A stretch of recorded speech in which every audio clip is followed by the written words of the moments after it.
Hello, this is the Walt Disney Storyteller, inviting you to listen to Treasure Island, the story of a pirate's treasure and a boy named Jim Hawkins.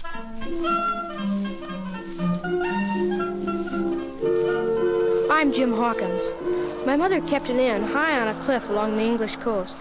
We had only one steady lodger, a sick old salt named Billy Bones. But once he had sailed under Captain Flint, the pirate. Jim, lad, come here. What is it, Captain Bones? Somebody just left me this note. What's the black spot in the middle of it? A warning, my old shipmates will visit me soon. I've hid from the lubbers all these years now. They've finally caught up. Well, what do they want of you, Mr. Bones? This here map.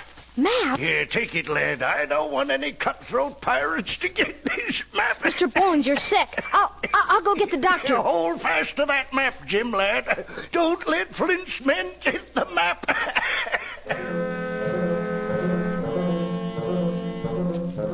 I rushed out to get Dr. Lizzie and Squire Trelawney. When the three of us got back to the inn... Gosh, Dr. Lizzie, somebody wrecked the place. And Bones is dead, Jim. What do you make of it, Squire Trelawney? Bones's old shipmates came for something. But what? This, Squire. Billy Bones gave it to me. Look, Doctor. Flint's map of Treasure Island, leading directly to a treasure chest. Doctor, we'll fit out a ship at once, and we'll leave for Treasure Island. And Jim? Yes, Squire? You'll sail as cabin boy on the good ship Hispaniola.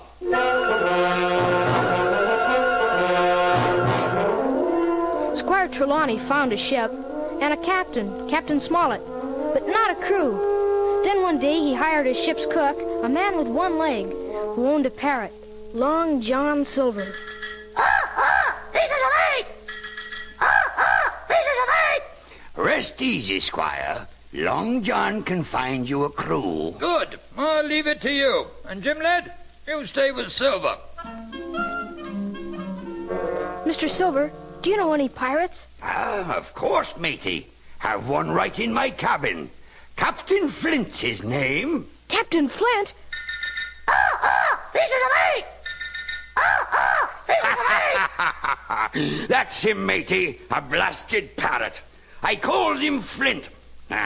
And now, Jim Bucko, this pistol's for you. It's made of solid silver. For me? Aye. And if ever you see a pirate, fire it. Lively now. If we must, we'll Shanghai a crew for the good ship Hispaniola. Long John Silver found ship's hands all right. All his former shipmates who once sailed under the Skull and Crossbones, the flag of Captain Flint. They sent Billy Bones that black spot and paid him that fateful visit.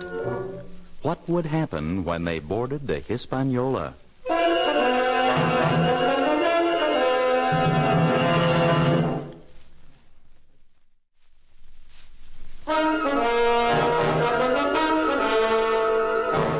A few days later, the good ship Hispaniola was far out to sea, its three masts with white sails billowing. All was well, but Captain Smollett sensed trouble.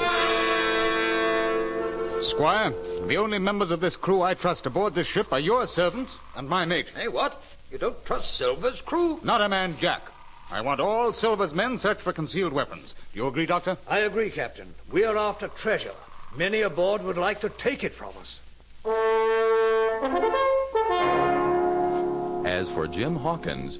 Most of the voyage, I helped Long John Silver in the galley. I liked Long John and his parrot. Pieces of eight! Pieces of eight! But one day, I went below deck to the apple barrel. It was so high and so wide, I had to climb inside to get an apple. Well, crouched inside, I heard something that made the blood freeze in my veins. Lost it, Long John. Strike now. George Merry, I give the word. Over the side with them. The captain, the doctor, the squire, even Jim Hawkins. We takes the ship, and the treasure's ours. You swab. Only Captain Smollett can navigate the ship to Treasure Island. Once there, Then and only then, it's pistols and cutlasses again, like when we sailed under Flint as pirates. As soon as I could, I ran and told Captain Smollett. It's mutiny. Now, boy, can you spy for us? I'll try, sir. You hang hard by Long John Silver. Report everything to me. It's dangerous, Jim, but I'm staking my ship on you. Land! Land ho! Captain, there's land off the starboard bow. Aye, Squire. We'll lower a boat overside with Long John Silver in command. Jim, you'll go ashore with Silver. Aye, aye, sir.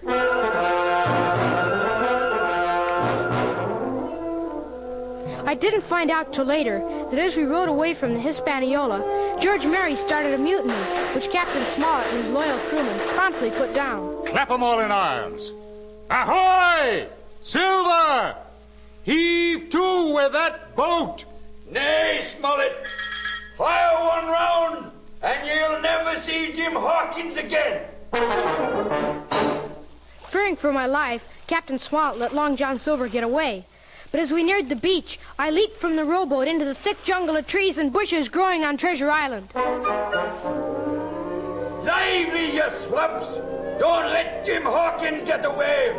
Oh, if only I had my 2 good legs! Lively now! After him!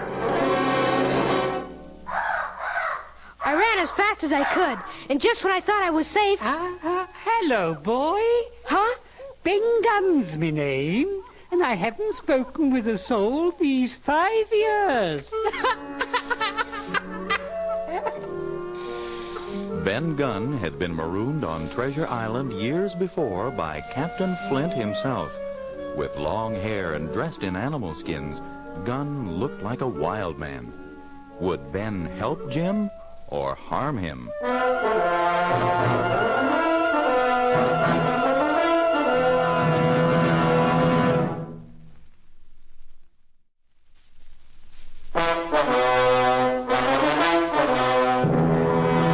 Ben Gunn begged Jim Hawkins to take him to Captain Smollett aboard the Hispaniola. Ben showed me the boat he'd made with his own hands. While I was examining it... Look sharp, Jim. Another boat shoving off from the Hispaniola. It's the captain and Squire Trelawney and the doctor. They're coming in search of me. Boats heading to leeward. They'll headquarter at the island stockade. Ben, when they land, I'll take you to see the captain. But more trouble lay in store for us. In the brig of the Hispaniola, the mutinous pirates, led by George Mary, overwhelmed their guards and ran up the Jolly Roger. Now, half those pirates hold the ship, and the other half, under Long John Silver, are roaming the island. We'll meet Captain Smollett at the stockade. He'll know what to do. Ben Gunn meets no one. If Captain Smollett wants to see me, tell him to come to the top of Spyglass Hill tonight. I'll tell him. And tell him them as hides can find, and them as finds can hide.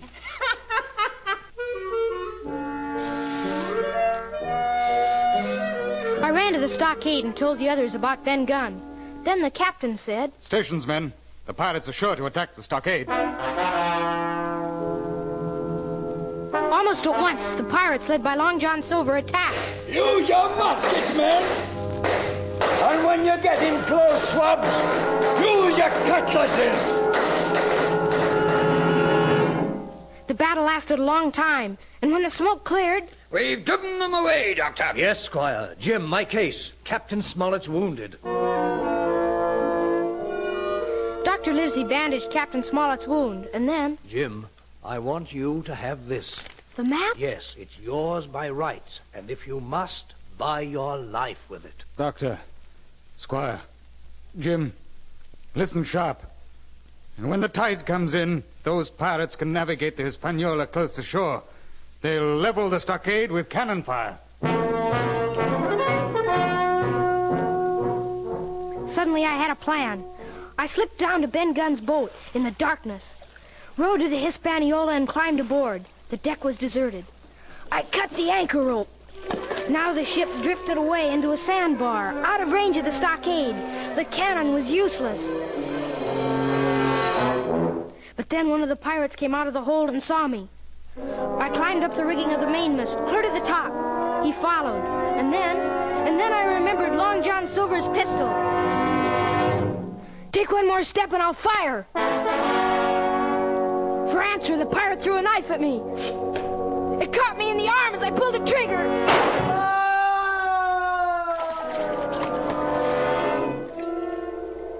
The pirate pitched backwards, down into the sea. Jim Hawkins clung to the top of the mast. Wounded as he was, could he still help his friends?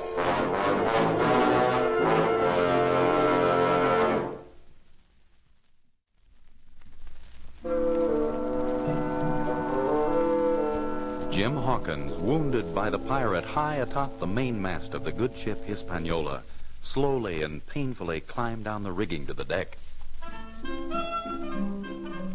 The ship grounded on a shallow beach out of range of the stockade. I slipped overboard and waded ashore. When I reached the stockade again... Pieces of egg! Pieces of egg! Long John Silver! Aye, matey. You're back. Oh, and wounded, too. Where's the squire and the doctor and the rest? Give us the slip, matey. When we put in here, they was gone. I feel kind of... Oh... I blacked out. Silver loosened my shirt to fix my wound and found... The map! Flint map to the buried treasure! When I came to, the other pirates had joined us. I kept my eyes closed, but I heard what went on. George Merry, stow that knife away. I say we do Hawkins in. Do him in. Stow your gaff, you blasted lubbers. Is it the boy's hide you want, or buried treasure? We got Flint's map. See, here it is. So it be. Avast then. We let the boy be and dig for treasure. Long John Silver had saved my life. My wound was dressed and I felt better, so I followed the treasure map with the pirates. It led us straight to the buried treasure, and then... There it be, men. Dig it up. Lively now. Hey! Let me lay it open. Hey?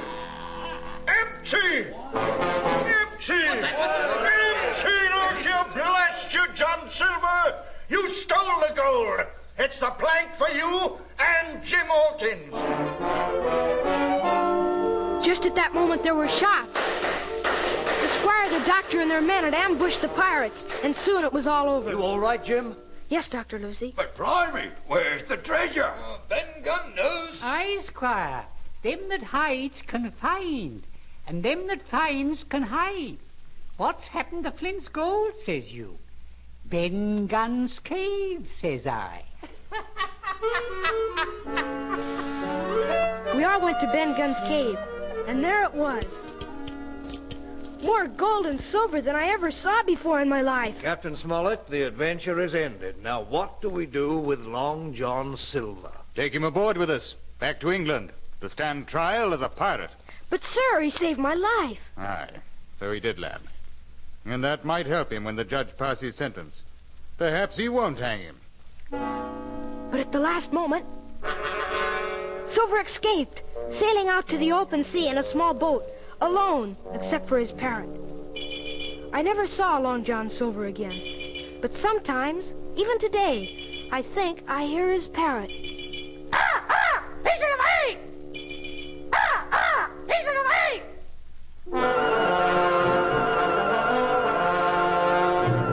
And that is the story of a pirate's treasure and a boy named Jim Hawkins, the story of Treasure Island.